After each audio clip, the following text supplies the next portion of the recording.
field come past contrary position, something like 20 miles an hour. They're all bunched magnificently, and yes, we go green now, and away we go. And unsurprisingly, the field all fans out. Filippi in the Villorba Course Ferrari solidly in the middle of the road, and he's being squeezed by Miguel Ramos on one side and Alexander Taukanitsa Jr. on the other, and it's Taukanitsa Jr. who takes the lead the race, the Austrian-based Belarusian then who leads the way. Filippi in second, with Miguel Ramos slipping into third. Make that fourth because he gets passed by Cesar Campanicho.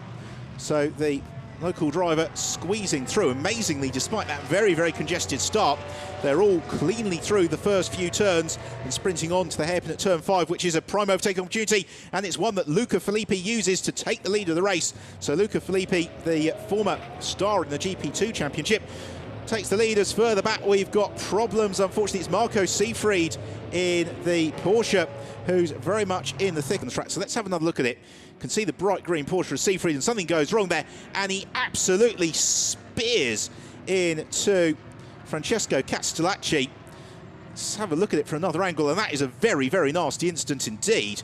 Castellacci taking a significant impact, and yes, Seefried, the front of that Porsche, in all sorts of bother, lots and lots of damage. Another look at it, and that could have been so much worse had Seefried hit the Ferrari on the driver door. As it is, both drivers out of the car, and Seefried apologising, I suspect, given the be good, hopefully this time round, to get the race underway in earnest, because although the clock has started ticking, the race has not really begun, but this looks much nicer. They make a magnificent sight as they come out of the final turn, getting ready to start the fifth race, the 2013 International GT Open, and this time we are very emphatically going racing as they all fan out wide. And Alexander Taukanitsa Jr. diving to the inside. He's gained several places as we arrive into the turn 1 hairpin. It's Andrea Montermini, the Villorba Course Ferrari, who leads, and he pushes Miguel Ramos out wide. Also, Seefried pushed wide by Taukanitsa Jr. It means that Chris van der Drift in the Bitec McLaren could well be leading by the time they arrive into turn 2, although I think it's Montermini who has just squeezed back through. No, it's van der Drift on the brakes into turn 3 who has snatched the advantage. So yes, there it is, the Bitec McLaren, Chris van der Drift leads. Andrea Montermini is in second. In third place is Miguel Ramos. Fourth place is the second of the Corvettes with Diederik Schittoff at the wheel. And van der Drift, well, that GTS McLaren evidently working very nicely, and Schittoff likewise fancies his chances to overhaul Miguel Ramos. Alexander Taukanitsa Jr. up into 5th. 6th place is Marco Seefried. In 7th then, Nicolo Schiro in the DriveX Porsche, and he's got Rafael Suzuki in the second of the Bitec McLarens behind him as they head through the hairpin at turn 7. Marco Seefried and Alexander Taukanitsa Jr.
Minutes remaining. It is Luca Filippi in the Villorba Course Ferrari who now has the advantage from Bert Longin. Now, has Longin got any answer for Filippi further back? Vadim Koge is being assaulted from all directions by, first of all, Jan Seyfarth, and then the two Auto Orlando Sport Porsche in the hands of Dimitris Demerikos, first of all in the more multicoloured car, and then Jerome Bleekemolen just behind him. And this is the fight for 4th position in the GTS class. And there's contact between Demerikos and Koge, and Vadim Koge is pushed into the spin. And around he goes, and just too many cars trying to get into too small a space.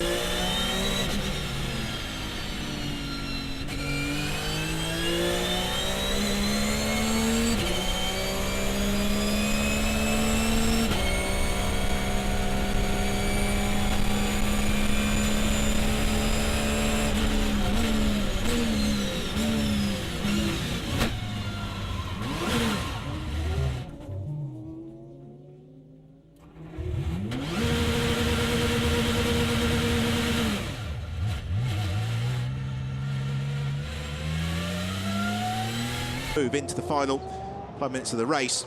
Another look at Dimitris Tverakos, Vadim Koge with the Russian driver, unfortunately coming off second best. And to add insult to injury, Tverakos has just been served with a drive-through penalty for the evasion of the chicane that Isaac Tutumlu did a little bit earlier on. So for the Auto Orlando Sport Porsche, goes from bad to worse, and really, from however many angles you look at it, does suggest Tverakos maybe a little bit too optimistic.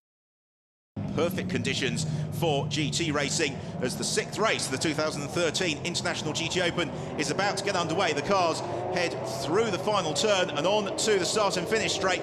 It's the black Vodafone Corvette of Nicky Pastorelli which shares the front row of the grid with the red and white AF Corse Ferrari of Matt Griffin. As away we go, and the field all fine out. We've got problems in the midfield, and spinning around is Joel Comathius, and Comathius in the on-racing Ferrari amazingly missed by the rest of the pack as the leaders arrive into the first turn. It's Pastorelli who leads it from Matt Griffin, and then it's Luca Filippi who climbs up into second as Griffin slithers wide, and some of them all being caught a little bit with the braking zones. Are they all going to cleanly make it through turn 2?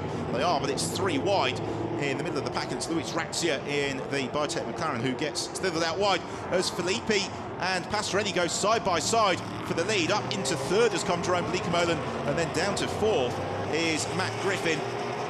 There is Matteo Bretta, so he did make it to the grid, but the field all very tightly bunched. Got somebody with a little bit of smoke pouring forth. That's Jan Seyfarth in the Seyfarth Mercedes. Can't tell, yes, it's bodywork rubbing on the rear tyre. As a result of the incident which saw Dimitris Tverakos slowed significantly.